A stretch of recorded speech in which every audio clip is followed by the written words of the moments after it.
Saviez-vous qu'en France, dans certains corps d'armée d'élite, hommes et femmes partagent des conditions de vie si spartiates que la mixité devient la norme, même dans les moments les plus intimes? Pour des raisons d'efficacité opérationnelle, les femmes des commandos de montagne, par exemple, vivent dans les mêmes quartiers que les hommes, partageant entraînement, et même parfois les douches collectives. En entendant cela, certains de mes amis japonais ont plaisanté disant qu'ils feraient bien leurs valises sur le champ, ce qui m'a beaucoup amusée. Aujourd'hui, je vais vous raconter l'histoire d'une de ces femmes, une ancienne membre des forces spéciales françaises.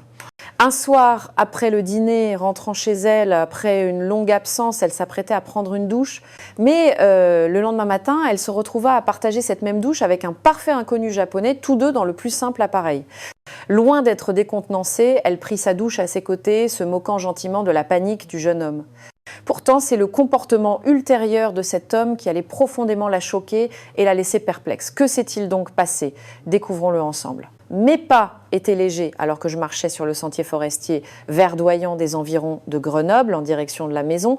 C'était le chemin du retour après 3 ans de service dans les commandos de montagne. Le chant des oiseaux et la brise fraîche caressant mon visage étaient des sensations que je n'avais pas éprouvées depuis longtemps et mon cœur était rempli d'émotions. Mon sac à dos ne contenait plus que les vestiges de ma vie militaire. À 26 ans, je revenais à la case départ. Une case départ qui signifiait devoir à nouveau réfléchir à mon avenir. Je m'appelle Camille, je suis née et j'ai grandi dans un petit village près de Grenoble. Depuis mon plus jeune âge, la course à pied était toute ma vie. J'ai commencé à me distinguer dès l'école primaire, remportant de nombreuses compétitions nationales d'athlétisme. À l'adolescence, j'ai été sélectionnée en équipe de France Espoir et j'ai suivi un entraînement professionnel. Tout semblait parfait, mais la réalité fut tout autre. Une fois au plus haut niveau, mes performances ont stagné. Je m'entraînais de l'aube au crépuscule, suivais un régime strict, sacrifiais mon sommeil, mais les résultats restaient les mêmes. L'étiquette de grand espoir devenait de plus en plus lourde à porter.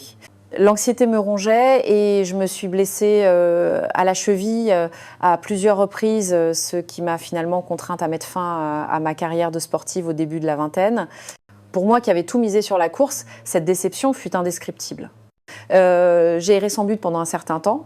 C'est alors que j'ai décidé de m'engager dans l'armée. En France, les femmes peuvent s'engager dans toutes les unités, même les plus exigeantes. Et une phrase de mon père a changé ma vie. Camille, quitte à y aller, pourquoi ne pas tenter les commandos de montagne? J'avais confiance en mes capacités physiques et la proposition me sembla intéressante. Non, en y repensant, j'y ai peu être vue une chance de devenir encore plus forte. J'ai donc postulé pour les chasseurs alpines et après une sélection draconienne, j'ai été l'une des rares femmes à être acceptée. Pendant 3 ans, j'ai suivi un entraînement qui repoussait mes limites physiques et forgeait mon mental. J'ai appris à survivre dans le froid extrême, à prendre des décisions cruciales en situation de crise et à accomplir des missions en équipe. Une force d'un genre nouveau, différente de celle de l'athlète, s'est enracinée en moi. Et aujourd'hui, j'avais enfin terminé mon service et je rentrais chez moi. En entrant dans le jardin, je fus accueillie par la maison exactement telle que je l'avais laissée 3 ans plus tôt. Mon père était en déplacement et ne serait pas là avant le soir, mais l'odeur familière de la maison m'a submergée de nostalgie. J'ai ouvert la porte avec ma clé et un sourire m'est venu en voyant que rien n'avait changé. J'ai posé mon sac et j'ai décidé de prendre une douche. Ma dernière journée à la caserne avait été si mouvementée que je n'avais pas pu me laver correctement. Je suis montée au premier étage et j'ai ouvert la porte de la salle de bain. La scène qui s'offrit à moi était au-delà de tout ce que j'aurais pu imaginer. Un homme que je n'avais jamais vu était en train de se doucher. Lorsque nos regards se sont croisés, il a sursauté, tellement surpris et paniqué qu'il ne savait plus où mettre ses mains, essayant maladroitement de se cacher. De mon côté, je n'étais pas particulièrement choquée. Certes, voir un inconnu chez moi a provoqué une brève montée d'adrénaline, mais sa réaction pathétique a vite dissipé toute méfiance. En France, le naturisme est une pratique courante sur certaines plages et les vestiaires des piscines publiques sont souvent mixtes. Mais la réaction de cet homme était vraiment excessive. Son visage rouge pivoine et son embarras total étaient presque comiques. J'ai tout de suite remarqué qu'il était japonais, il n'était clairement pas français. Je me suis avancée tranquillement vers la douche en disant « Restez planté là à me regarder, c'est un peu gênant, vous ne trouvez pas ?»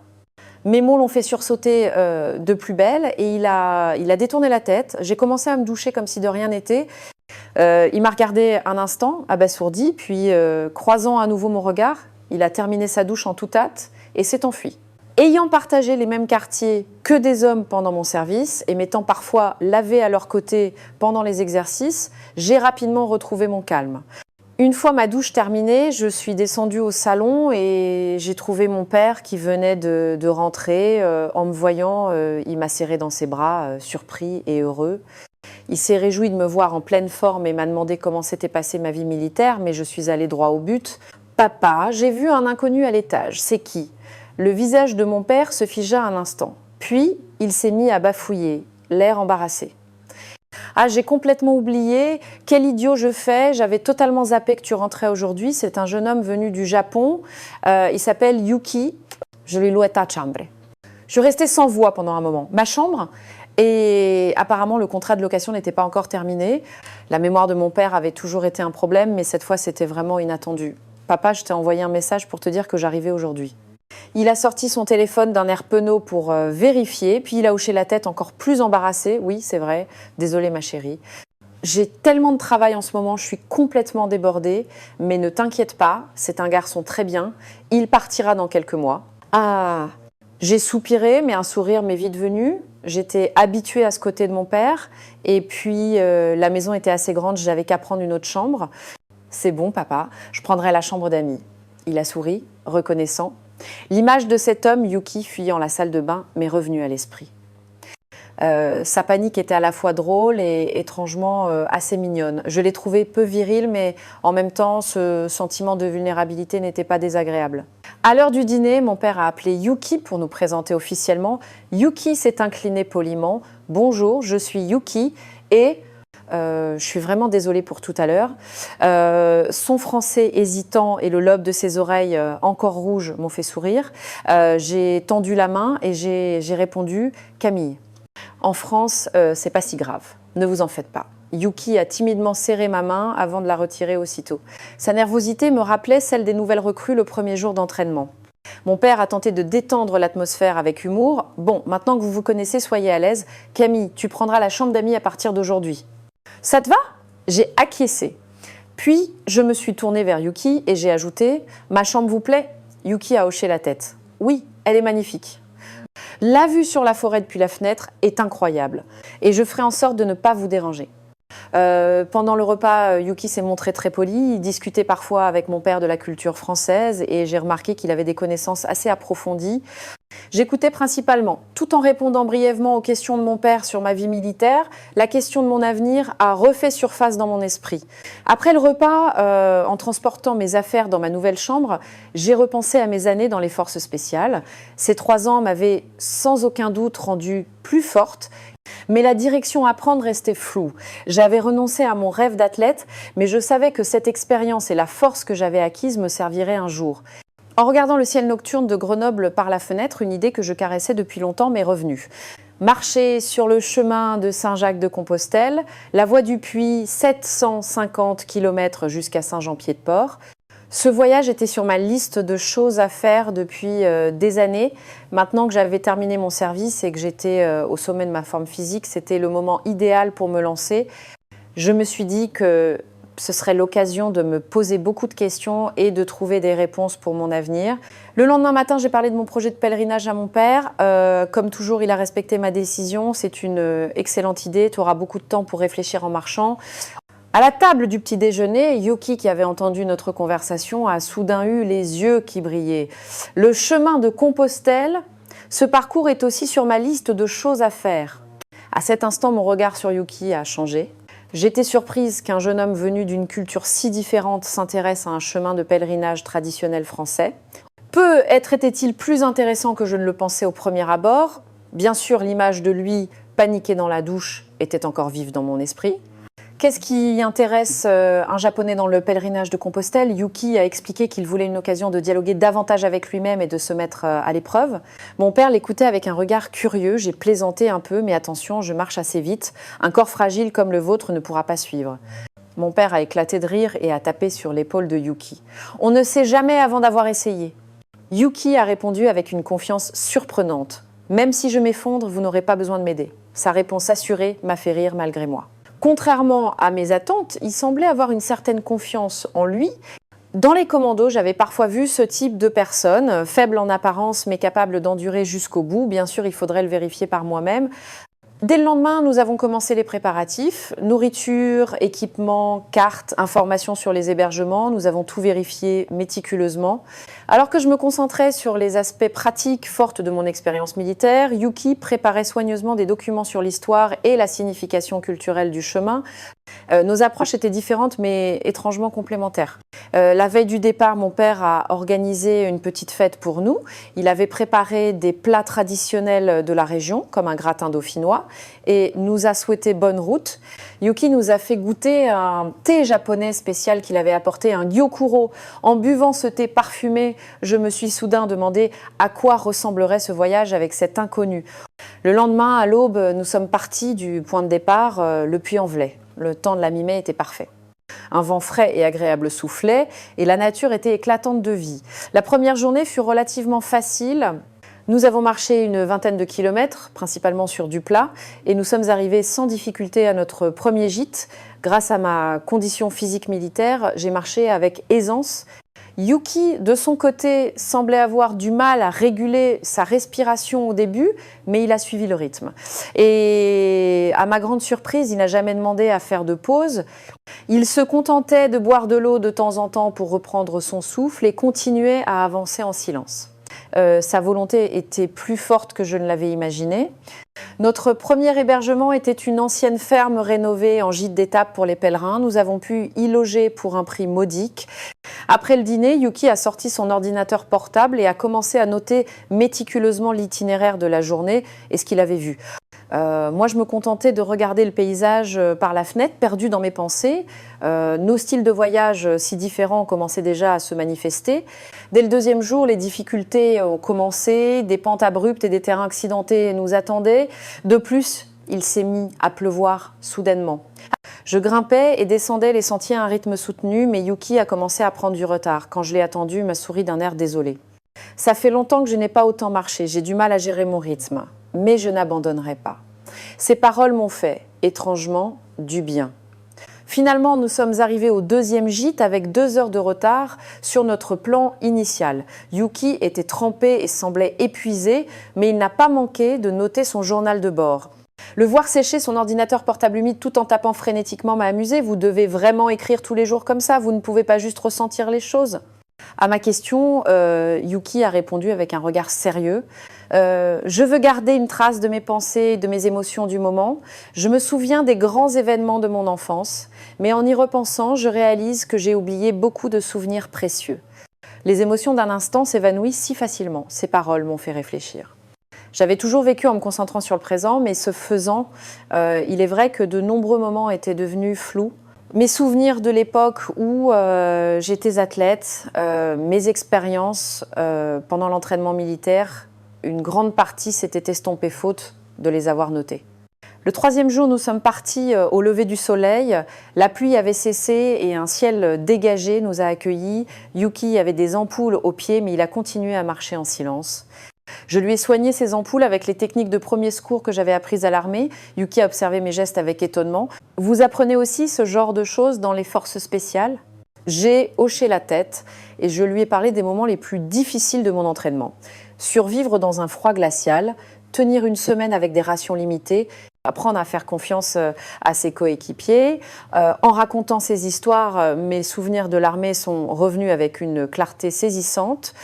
Yuki écoutait avec un intérêt sincère. « Camille, vous êtes vraiment une personne très forte. » Moi, au Japon, j'ai plutôt évité les environnements difficiles comme l'armée. Ces mots m'ont surprise.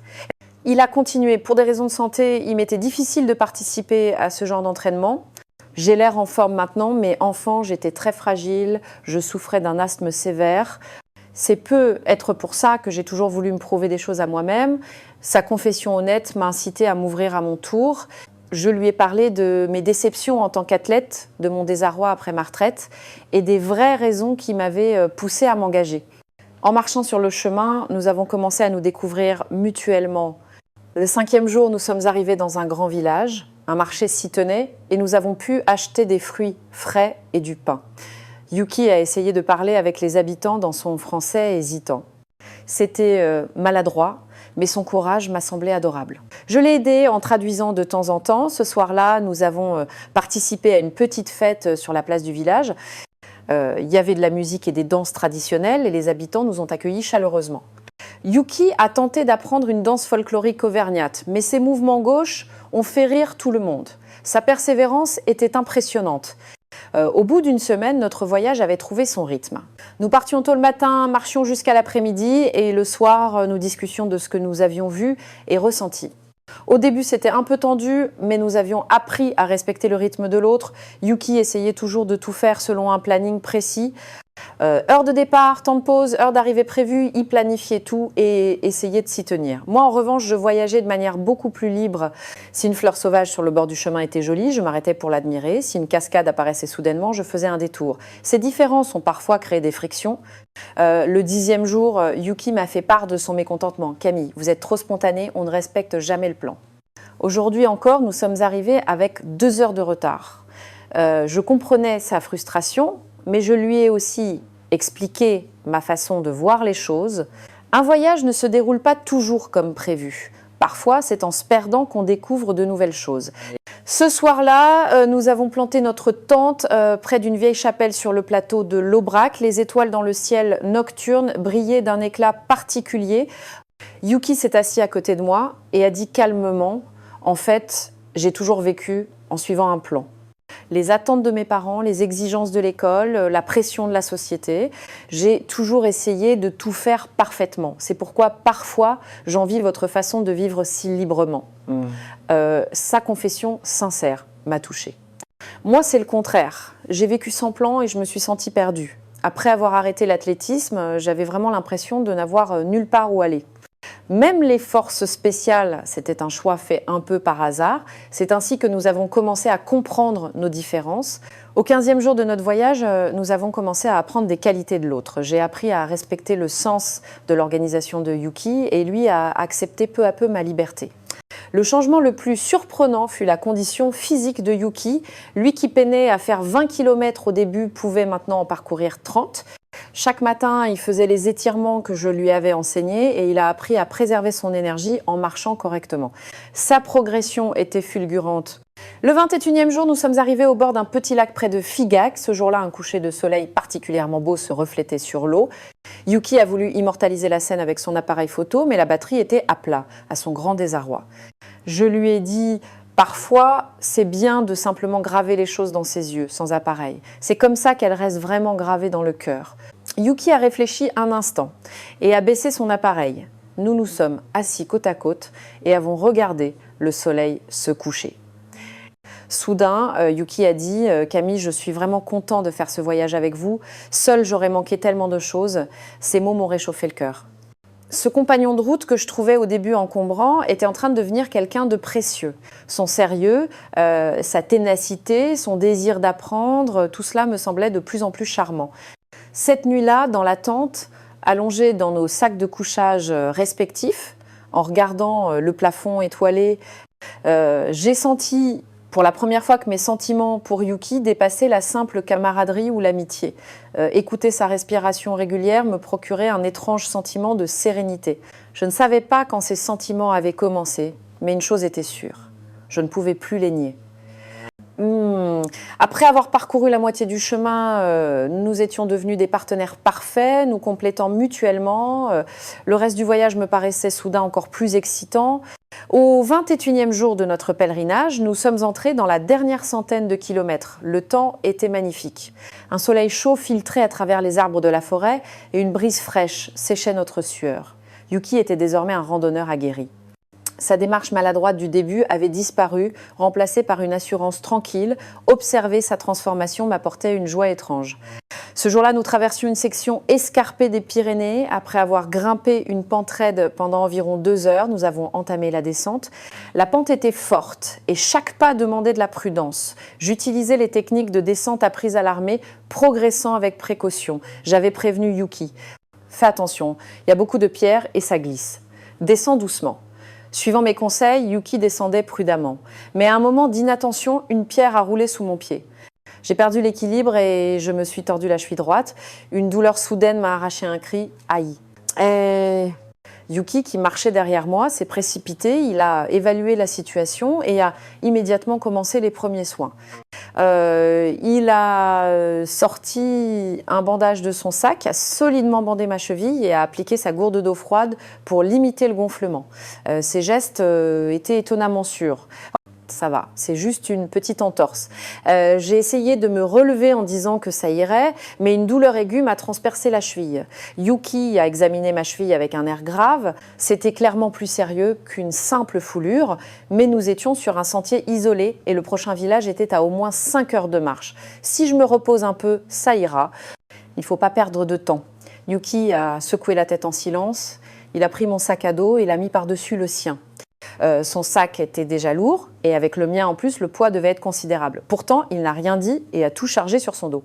Puis, il s'est approché de moi et a dit doucement « Appuyez-vous sur moi, marchons lentement, ne forcez pas ». J'ai voulu protester, mais son regard déterminé m'a fait taire. Nous avons donc commencé à descendre lentement. À chaque pas, la douleur me lançait dans la cheville, mais je progressais avec précaution en m'appuyant sur l'épaule de Yuki. Il adaptait son rythme au mien, s'arrêtant de temps en temps pour vérifier comment j'allais. Après avoir marché ainsi pendant environ 2 heures, la douleur à ma cheville s'est intensifiée. Des perles de sueur coulaient sur mon front et j'étais à bout de souffle. Yuki s'en est rendu compte et a proposé de faire une pause. Assise sur un rocher, en buvant de l'eau, j'ai observé Yuki. Même avec 2 sacs à dos, il ne se plaignait pas, ne se préoccupant que de mon état. « Ce n'est pas trop lourd ». À ma question, Yuki a répondu par un sourire. La fatigue se lisait sur son visage, mais son sourire était chaleureux. J'ai senti mon cœur se serrer. Cet homme n'était ni un commando, ni un athlète, mais la force qu'il montrait à cet instant était plus admirable que celle de n'importe qui que j'avais connu. Après une courte pause, nous avons repris la route. Le soleil commençait à décliner, teintant la forêt de couleur dorée. En temps normal, j'aurais admiré la beauté du paysage, mais la douleur et la fatigue m'en empêchaient. Yuki semblait également de plus en plus fatigué, mais il continuait d'avancer en silence. « Et Yuki, laisse mon sac ici, je demanderai à quelqu'un de venir le chercher plus tard. » Yuki a fermement secoué la tête. Et il a répondu sèchement « On a commencé ensemble, on finira ensemble ». Cette phrase m'a laissé sans voix. En regardant son dos, j'ai senti un nouveau sentiment naître en moi pour cet homme. Endurance, sens des responsabilités, chaleur humaine. La vraie force que je n'avais jamais su trouver était là, en lui. Juste avant la tombée de la nuit, nous avons finalement atteint un petit village.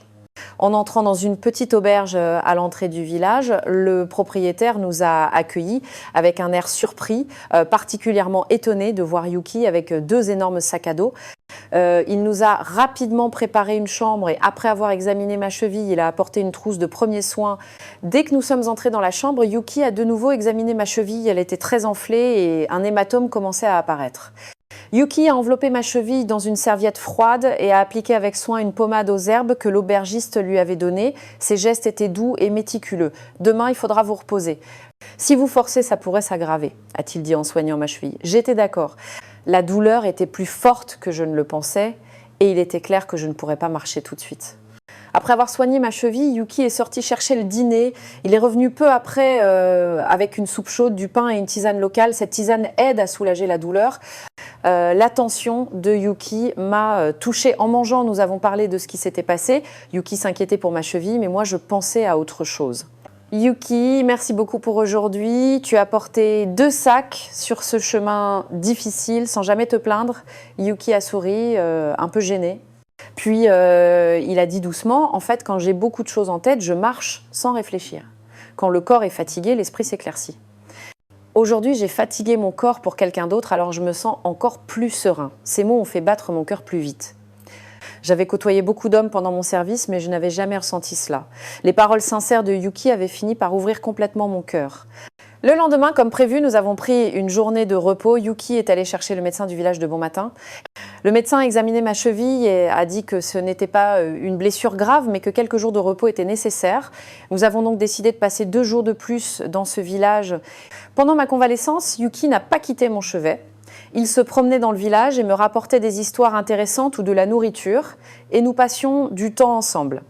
Nous avons eu des conversations plus profondes que jamais. Yuki m'a parlé de sa vie au Japon, de sa famille, de ses rêves, et je lui ai partagé mes pensées sur mon passé et mon avenir. Le 3e jour, l'état de ma cheville s'était bien amélioré. Le médecin m'a dit que je pouvais remarcher prudemment. Yuki a insisté pour porter encore mon sac, mais j'ai réussi à le convaincre de ne prendre que la moitié de mes affaires pour alléger mon sac, que je porterai moi-même. Nous avons repris lentement le chemin. À cause de ma blessure, nous marchions plus lentement qu'avant, ce qui nous a permis d'observer plus en détail le paysage environnant. Yuki marchait toujours à mes côtés, vérifiant constamment mon état et proposant des pauses quand c'était nécessaire. Sa sollicitude était la chose la plus réconfortante qui soit. Lorsque nous sommes entrés dans les 50 derniers kilomètres, nous étions devenus indispensables l'un pour l'autre.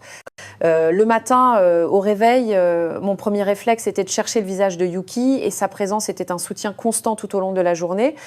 Je comprenais clairement que ce sentiment dépassait la simple amitié. Le dernier jour du pèlerinage, nous sommes arrivés sur une colline surplombant Saint-Jean-Pied-de-Port. La vue de la ville qui s'étendait au loin était grandiose. Je n'arrivais pas encore à réaliser que ce long voyage de 750 km touchait à sa fin. Nous nous sommes assis sur la colline et avons regardé le coucher du soleil. Je n'aurais jamais cru que 31 jours passeraient si vite, a dit Yuki, j'étais d'accord. La gêne de notre première rencontre avait disparu, remplacée par une complicité où les mots n'étaient plus nécessaires pour se comprendre. Yuki doucement prit ma main. Sa main était chaude. Camille, existe-t-il un rendez-vous amoureux aussi long que celui-ci? Ce que j'ai préféré, c'est simplement marcher avec vous. Ces mots m'ont touché en plein cœur. Les sentiments que j'avais refoulés ont jailli d'un coup. En regardant Yuki dans les yeux, j'ai su qu'il était devenu quelqu'un de spécial dans ma vie. Après le coucher du soleil, nous avons entamé la dernière étape. En marchant vers le centre de Saint-Jean-Pied-de-Port, j'ai réalisé que le plus grand cadeau que ce voyage m'avait offert était Yuki. J'avais commencé ce pèlerinage pour trouver une direction dans ma vie et j'y avais trouvé un amour inattendu. Arrivés devant l'église, nous nous sommes regardés et avons souri. À la fin de ce long voyage, nous nous sommes simplement tenus la main.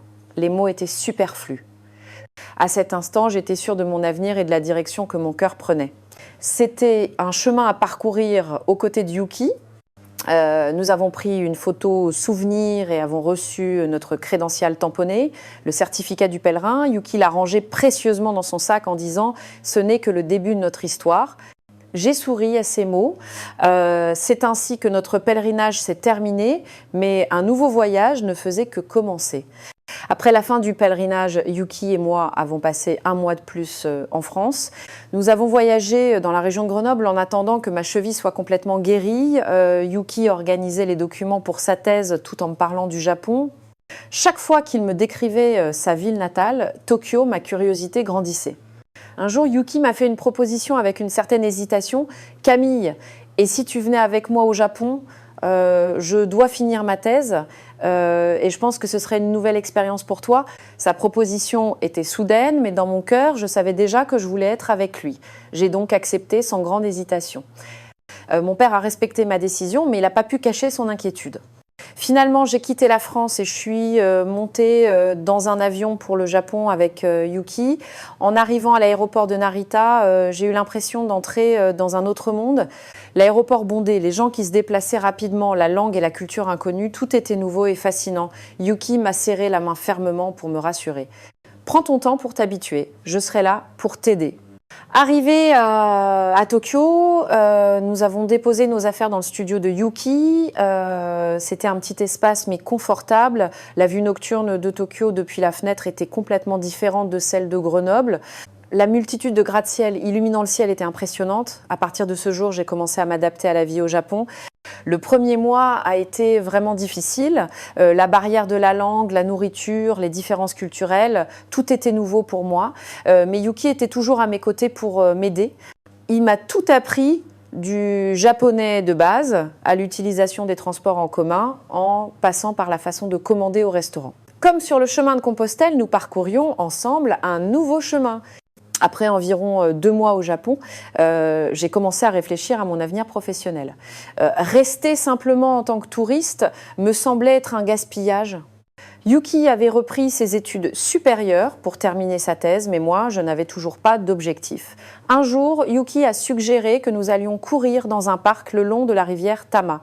Il voulait que je lui apprenne à mieux courir. En courant de nouveau, après si longtemps, les souvenirs de ma carrière d'athlète sont revenus. Mon corps était rouillé, mais les sensations étaient toujours là. En courant le long de la rivière, j'ai eu une révélation. Mon rêve d'athlète était terminé, mais mon expérience et mes connaissances étaient toujours un atout. En enseignant à Yuki les bonnes techniques et en voyant sa posture s'améliorer, j'ai ressenti une joie complètement différente de celle que je connaissais. Ce soir-là, j'ai partagé cette idée avec Yuki. Et si je me lançais dans un travail où j'enseignerais mon expérience de l'athlétisme à d'autres? Les yeux de Yuki se sont illuminés. Il s'est levé et a pris son ordinateur portable, il a fait des recherches sur Internet et m'a expliqué la culture du running au Japon. L'intérêt pour la santé était en hausse, la population de coureurs augmentait, mais les occasions de recevoir un enseignement professionnel étaient rares. Un cours de course à pied dispensé par une athlète d'élite européenne et ancienne commando de montagne, qu'en penses-tu ? Tu pourrais mettre à profit ton expérience et offrir quelque chose de nouveau aux Japonais. Sa proposition correspondait exactement à la direction que je cherchais. Dès le lendemain, nous avons commencé les préparatifs. Yuki a créé un compte sur les réseaux sociaux et un site web simple. J'ai conçu des programmes de course et un curriculum. J'ai même ajouté des méthodes d'entraînement physique inspirées de mon expérience dans les forces spéciales. Au début, nous avons commencé modestement un cours de course pour débutants organisé le week-end dans le parc le long de la rivière Tama. Yuki en a fait la promotion sur les réseaux sociaux et en a parlé à quelques amis. Seules 5 personnes ont participé au premier cours. Je leur ai enseigné la bonne posture de course, les techniques de respiration, la gestion du rythme, etc. Mon japonais était hésitant et Yuki m'aidait à traduire, mais les démonstrations physiques étaient plus puissantes que les mots. Étonnamment, les retours des participants du premier cours ont été extrêmement positifs. Ils ont amené des amis au cours suivant et nous étions 15 pour la deuxième session. L'enthousiasme des Japonais et leur sérieux dans l'apprentissage m'ont impressionné. Ils suivaient mes instructions à la lettre et posaient beaucoup de questions. Un mois plus tard, notre classe de course norvégienne, le nom est resté par erreur, a commencé à se faire connaître grâce aux bouches à oreille. Le nombre de participants a dépassé les 30 personnes et nous avons étendu nos activités à d'autres parcs et lieux. Yuki était toujours à mes côtés pour me soutenir jusqu'à ce que mon japonais s'améliore. Il n'était pas un simple traducteur, mais un partenaire avec qui je développais cette entreprise. Le concept que j'ai mis en avant, celui d'un sport avec une philosophie, a eu un grand écho. Il ne s'agissait pas seulement de bouger son corps, mais d'aborder la course comme un processus pour trouver la paix intérieure et surmonter ses propres limites. L'intégration d'exercices de renforcement mental appris dans les forces spéciales a également été une expérience nouvelle pour beaucoup de participants. Grâce à Yuki, qui bien que lent à la marche, était d'une efficacité redoutable dans l'action, nous avons officiellement enregistré notre entreprise et ouvert un studio 3 mois plus tard. C'était un petit espace près de la rivière, mais j'étais heureuse d'avoir notre propre camp de base. En semaine, je donnais des entraînements personnels au studio et le week-end, des cours de course en groupe dans le parc. En m'habituant à la vie au Japon, j'ai aussi connu de nombreux chocs culturels. Le rythme effréné de la vie urbaine, la culture de la compétition implicite, les règles complexes des relations humaines. Il y avait des aspects que j'avais parfois du mal à comprendre. Mais en même temps, la politesse, la prévenance, la persévérance et la passion des Japonais m'ont procuré une admiration nouvelle. Le concept de Kizuna, lien, m'a particulièrement marqué. Yuki me l'a expliqué comme une connexion chaleureuse entre les cœurs. Au début, c'était étranger pour moi, mais j'ai peu à peu compris sa signification. J'ai développé des liens avec les membres de mes cours, dépassant la simple relation entraîneur-client pour former une véritable communauté. 1 an plus tard, notre classe de course était devenue assez célèbre à Tokyo. Plusieurs magazines en ont parlé et diverses entreprises nous ont demandé d'animer des conférences spéciales. Mon japonais s'était considérablement amélioré et je pouvais maintenant donner des cours sans l'aide de Yuki. Mais il était toujours à mes côtés, gérant avec moi tous les aspects de l'entreprise. À mesure que l'entreprise se stabilisait, notre relation s'est également approfondie. Yuki respectait toujours mes opinions et réfléchissait avec moi pour réaliser mes rêves. Il était mon plus grand soutien à chaque nouveau défi. Un partenariat que j'aurais jamais pu imaginer lors de notre première rencontre en France s'était formé. Le jour de nos 2 ans de vie commune au Japon, nous sommes partis en voyage sur la petite côte de la péninsule d'Izu. En regardant la mer, nous avons repensé au temps passé. C'est alors que j'ai su, avec une certitude absolue, que je voulais passer le reste de ma vie avec cet homme. Traditionnellement, c'est l'homme qui fait sa demande, mais je ne voulais pas être liée par de telles conventions. Alors que nous marchions sur la plage, j'ai pris mon courage à 2 mains et j'ai dit à Yuki, « Yuki, au début, je me suis moquée de toi, mais c'est toi qui m'as aidé à me relever. Maintenant, c'est à mon tour de te soutenir. Veux-tu m'épouser ?» Des larmes ont rempli les yeux de Yuki, il m'a rien dit mais m'a serré fort dans ses bras. Puis il a sorti une petite boîte de sa poche. À ma grande surprise, elle contenait une bague de fiançailles. Après m'avoir vue nue en premier, voilà que tu me demandes en mariage avant moi. Nous nous sommes regardés et nous avons éclaté de rire. C'est ainsi que nous nous sommes fiancés. Notre mariage a été simple, mon père est venu de France et a passé un moment chaleureux avec la famille de Yuki. Nous venions de cultures différentes, mais le langage de l'amour était le même. Après notre mariage, nous avons encore développé notre entreprise. Nous avons créé un programme de formation officielle sous le nom de Running Academy et ouvert plusieurs succursales. J'ai commencé à proposer des programmes de coaching spéciaux pour les membres qui voulaient s'attaquer à des marathons, des trails et même des ultra-marathons. Ce qui est incroyable, c'est que j'ai découvert un plaisir de courir que je n'avais jamais ressenti en tant qu'athlète. Sans me soucier des chronos ou des médailles, j'ai commencé à apprécier le simple fait de courir. J'ai transmis cette philosophie à nos membres et beaucoup ont trouvé un équilibre dans leur vie grâce à la course. Aujourd'hui, 3 ans après notre mariage, nous avons une petite maison en banlieue de Tokyo. Il y a un jardin et nous y avons installé de petits équipements de sport. Courir ensemble chaque matin et prendre le temps de faire le point sur notre journée le soir est devenu notre routine. Venus de cultures différentes, nous créons ensemble une nouvelle culture. Vous ne le croirez peu, être pas, mais nous prenons encore notre douche ensemble 3 fois par semaine. C'est une façon de ne pas oublier nos débuts, de nous remémorer en riant ce premier moment gênant. Yuki ne rougit plus, mais il a encore parfois du mal à me regarder droit dans les yeux. Cette pureté est l'une des raisons pour lesquelles je l'aime. Notre académie de course est devenue bien plus qu'une entreprise, c'est une communauté. Des personnes d'horizons divers s'y retrouvent pour courir ensemble, partager leurs histoires et grandir. Parfois, Yuki et moi racontons notre histoire à nos membres, de notre première rencontre dans une salle de bain en France au chemin de Compostelle jusqu'à notre nouveau départ au Japon. La semaine dernière, mon père est revenu nous voir au Japon. Il était très fier en voyant la communauté que nous avions créée. Et avec son humour habituel, il a dit « Finalement, c'était une excellente idée de louer ma chambre ce jour-là. Nous avons tous ri. » Parfois, les plus belles choses de la vie arrivent sans qu'on les ait planifiées. Yuki et moi savons maintenant pourquoi nous courons ensemble. Ce n'est pas pour arriver plus vite à destination, mais pour profiter du chemin que nous parcourons ensemble. Notre amour, qui a commencé par une rencontre dans le plus simple appareil, a traversé 750 km de pèlerinage et se poursuit maintenant sur le chemin de toute une vie. Je le comprends maintenant. Le véritable amour, c'est accepter les faiblesses de l'autre et grandir ensemble. Et la vraie force ne vient pas de la puissance physique, mais du courage de se donner entièrement pour l'autre.